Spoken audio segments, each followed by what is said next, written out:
আসসালামু আলাইকুম। আজকের এই ভিডিওতে আপনারা দেখতে পারবেন কিভাবে আপনি একটি নরমাল ফটোর ব্যাকগ্রাউন্ড চেঞ্জ করে একটি অসাধারণ ব্যাকগ্রাউন্ড সেট করতে পারবেন। যেমন আমার এই পাশে যে ফটোটি দেখতেছেন এটি হচ্ছে আমার বিফোর মানে এডিটিংয়ের আগে, তারপর এই পাশে যে ফটোটি দেখতেছেন এটি হচ্ছে আফটার আমি এডিটিংয়ের পরে এই ধরনের লুক দিয়েছি। বা আপনি কীভাবে এই ধরনের লুক দেবেন আপনার ফটোর পিছনের ব্যাকগ্রাউন্ড আপনি কীভাবে আপনার মতো করে সেট করবেন সম্পূর্ণ প্রসেসটা এখন আপনাদের দেখিয়ে দেবো। তবে তার জন্য আপনাদের এআই সাহায্য নিতে হবে।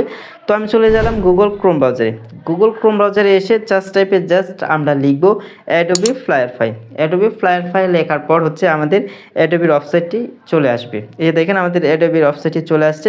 এখানে হচ্ছে আমি অ্যাডোবির ওয়েবসাইটের উপরে একটি ক্লিক করব। তারপর এখান থেকে হচ্ছে আপনাদের যে কাজটি করতে হবে, প্রথম অবস্থায় কর্নারে দেখেন একটি লোগো আছে। এই লোগোর মধ্যে আপনারা ক্লিক করে আপনাদের জিমেল অ্যাকাউন্টে সাইন ইন করে নেবেন। অবশ্যই জিমেল অ্যাকাউন্টে সাইন ইন আপনাদের করে নিতে হবে। খুব ইজি, আপনি যখন লোগোটির উপরে ক্লিক করবেন তারপরে হচ্ছে আপনারা দেখতে পারবেন যে আপনাদের যে জিমেলটি আছে ফোনের মধ্যে সেটি শো করবে। এখান থেকে হচ্ছে আপনারা আপনাদের মতো করে ছোট্ট একটি অ্যাকাউন্ট আছে এটি ক্রিয়েট করে নিতে পারবেন, দেখলেই বুঝতে পারবেন। ওকে, এখান থেকে হচ্ছে আমরা নিচে চলে যাব। স্ক্রল করে নিচে আসার পর এই যে দেখেন একটা জিনিস একটু লক্ষ্য করেন, প্রথম দেখেন যে একটা মেয়ের একটা ফটো আছে, হাফ সাইড পেজ আর হাফ সাইড হচ্ছে আপনার রিয়েল দেখা যাচ্ছে। তারপর এখানে দেখেন ক্রিয়েট উইথ ফায়ারফ্লাই, এখানে ক্লিক করে দিবেন। আমি এখানে ক্লিক করলাম। তারপর এখান থেকে হচ্ছে আপনাদের মূল কাজটি করতে হবে। এখানে দেখেন আপলোড ইমেজ, এখানে ক্লিক করে দেবেন। আমি এখানে ক্লিক করলাম। তারপর এখান থেকে আমি ক্লিক করব, ব্রাউজ করব, কারণ হচ্ছে আমাদের গ্যালারিতে যেতে হবে। আমরা যে ফটোটি এডিটিং করতে চাই সেই ফটোটি অ্যাড করতে হবে। তার জন্য কর্নারে 3 ডট লাইন এইখানে ক্লিক করব। তারপর এখান থেকে একটু নিচে চলে আসব, আমরা আমাদের গ্যালারিতে ক্লিক করব। তার মানে আমি আমার গ্যালারিতে চলে গেলাম, আপনারা আপনাদের গ্যালারিতে চলে যাবেন। আপনাদের যে ফটোটি এডিটিং করতে চান সেই ফটোটি নিয়ে নেবেন। তারপর আমি এখান থেকে অ্যালবামে ক্লিক করলাম। তারপর অল ফটোস এখানে ক্লিক করলাম। তারপর এখান থেকে আমি আমার এই ফটোটি চুজ করব।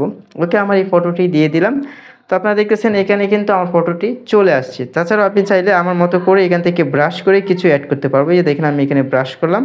ওকে, আমি চাচ্ছি না যে ব্রাশ করে কিছু অ্যাড করার জন্য, আমি চাচ্ছি যে ব্যাকগ্রাউন্ডটা একেবারে চেঞ্জ করে সুন্দর একটি ব্যাকগ্রাউন্ড অ্যাড করার জন্য। তার জন্য আমি কী করব, ব্যাকগ্রাউন্ড এখানে ক্লিক করব। তারপর এখানে হচ্ছে আমাদের কিছু সময় ওয়েট করতে হবে আমাদের ব্যাকগ্রাউন্ডটা রিমুভ হওয়ার জন্য। ওকে, আমাদের ব্যাকগ্রাউন্ডটা কিন্তু অলরেডি রিমুভ হয়ে গেছে। এখন হচ্ছে আমাদের এই চার্জ টাইপে কিছু লিখতে হবে। আমি এই চার্জ টাইপে কিছু লিখব। ধরেন আমি এখানে কিছু লিখে রাখলাম আগে, এগুলো আমি এখান থেকে পেস্ট করে দিব। এখানে আমি লিখলাম যে আমার ফটোর মধ্যে একটা সুন্দর একটা রাস্তা থাকুক, পিছনে কিছু বিল্ডিং থাকুক। ওকে, তো তারপর এখান থেকে জেনারেট এখানে আমি ক্লিক করে দিব। ওকে, এখানে হচ্ছে কিছু সময় আমাদের লোড নেবে, একটু সময় অপেক্ষা করতে হবে, যেহেতু এআই সাহায্যে আমাদের এই কাজগুলো হয়েই থাকে। তার পাশাপাশি আমাদের ফোনেরও একটা নেটওয়ার্কের ব্যাপার। ওকে, আমাদের দেখি কী ধরনের ব্যাকগ্রাউন্ড তারা দিয়ে দেয়। ওকে, আমি একটু অপেক্ষায় আছি, দেখি কী ধরনের ব্যাকগ্রাউন্ড তারা এখানে সেট করে। তো গাইস, আমি বলছিলাম যে আমি লিখে দিছিলাম আমার ফটোর মধ্যে সুন্দর একটা রাস্তা থাকুক, মানে রোড, তার পিছনে কিছু ব্যাকগ্রাউন্ড থাকুক, এই যে বিল্ডিং ব্যাকগ্রাউন্ড থাকুক। এই যে দেখেন পিছনে কিছু বিল্ডিং চলে আসছে। আর আমি এখান থেকে চাইলে আমি এখান থেকে 3টা আমাদেরকে ব্যাকগ্রাউন্ড সেট করা হয়েছে, আমি চাইলে আরেকটা ব্যাকগ্রাউন্ড এখান থেকে নিয়ে নিতে পারবো। এই যে দেখেন, দেখলে মনে হচ্ছে যে রিয়াল আমি সেই জায়গাটির মধ্যে আছি। দেখেন আমাদের ব্যাকগ্রাউন্ডটা, আমার ফটোর যে ব্যাকগ্রাউন্ডটা এটা একদম রিয়েলিস্টিক দেখা যাচ্ছে। তার পাশাপাশি আমার যে ফটোর যেই সিস্টেমটা অনুযায়ী তারা সুন্দর একটি ব্যাকগ্রাউন্ড সেট করে দিয়েছে। এখন যে আরেকটার মধ্যে ক্লিক করে দেখেন অসাধারণ। আমি যদি আবার মোড়ে ক্লিক করি তাহলে আমি আরও ব্যাকগ্রাউন্ড পেয়ে যাব। ওকে, আমি আর মোড়ে ক্লিক করতে চাই না, আমার কাছে এটাই খুবই ভালো লাগতেছে। এখন হচ্ছে আমি ক্যাপ এখানে ক্লিক করব। এখান থেকে আরও কিছু কাজ আছে, আপনার সম্পূর্ণ ভিডিওটি দেখেন। অনেকে বলেন যে আমরা তো ইংলিশে লিখতে পারি না, যদি বাংলা হয়ে থাকতো তাহলে বাংলাতে আমাদের জন্য অনেকটা সহজ হতো। আপনি চাইলে বাংলাতেও আপনি কিছু লিখে অ্যাড করতে পারবেন। ধরেন আমি এখানে ব্রাশ করে দিচ্ছি, আমি বাংলাতে এখানে কিছু লিখে দিব। ওকে, এই কাজটার উপরে মানে আকাশটার মধ্যে আমি কিছু লিখে দিব। ধরেন এখানে এখন আমি সার্চ টাইপে জাস্ট বাংলাতে লিখব অনেকগুলো পাখি। তারপর এখান থেকে জেনারেট এখানে ক্লিক করব।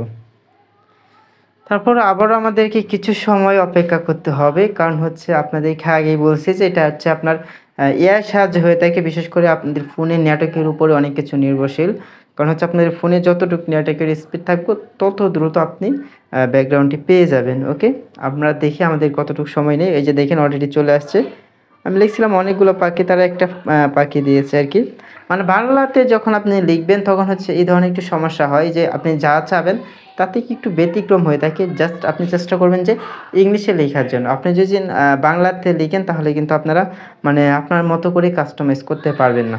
ওকে, তারপর এখান থেকে আমি ক্যাপ এখানে ক্লিক করে দেব। তার মানে আমাদের ফটো এডিটিং কিন্তু এখানে শেষ। আমি চাইলে আরও অনেক কিছু অ্যাড করতে পারবো, জাস্ট আপনাদের বুঝিয়ে দিলাম। আপনারা ব্রাশ করে আপনারা আপনাদের মতো করে কীভাবে ব্যাকগ্রাউন্ড সেট করবেন। ওকে, তারপর এখান থেকে হচ্ছে আমাদের ফটোটি আমাদের ফোনে নিতে হবে। এই যে কর্নারে দেখেন এক্সপোর্ট আইকন আছে, এক্সপোর্টের মতো, এখানে ক্লিক করব। তারপর এখান থেকে হচ্ছে আমরা চাইলে আমাদের ফটোটিকে আমরা কপি করতে পারবো, ইমেজ কপি। তারপর এখান থেকে চাইলে আমরা ডাউনলোডও করতে পারবো। আমি এখান থেকে ডাউনলোডে ক্লিক করলাম। তারপর হচ্ছে আমাদের ফটোটি কিন্তু আমাদের গ্যালারিতে চলে যাবে ডাউনলোড হয়ে। আশা করি আপনারা বুঝতেছেন। এই যে দেখেন আমাদের কিন্তু অলরেডি ডাউনলোডের একটা আইকন চলে আসছে। এখন কিন্তু আমাদের ফটোটি কিন্তু অলরেডি ডাউনলোড হয়ে গেছে। আশা করি আপনারা বুঝতে পেরেছেন যে কিভাবে আপনাদের এই ধরনের এডিটিং করতে হয়। ওকে, এখন যদি আমি আমার ফটোটি এখান থেকে ওপেন করি তাহলে হচ্ছে আমি আমার ফটোটি দেখতে পারবো। দেখেন আমাদের ফটো কিন্তু অলরেডি আমাদের চলে আসছে। আশা করি আপনারা বুঝতে পেরেছেন যে কীভাবে এআই এর সাহায্যে ফটো এডিটিং করতে হয় বা ব্যাকগ্রাউন্ড চেঞ্জ করতে হয়। এরকম ইন্টারেস্টিং ভিডিও পেতে আমাদের চ্যানেলটি সাবস্ক্রাইব করে রাখবেন, আর ফেসবুক পেজে ভিডিওটি দেখে থাকলে পেজটি ফলো করে রাখবেন। তো সকলে ভালো থাকবেন, সুস্থ থাকবেন। আল্লাহ হাফেজ।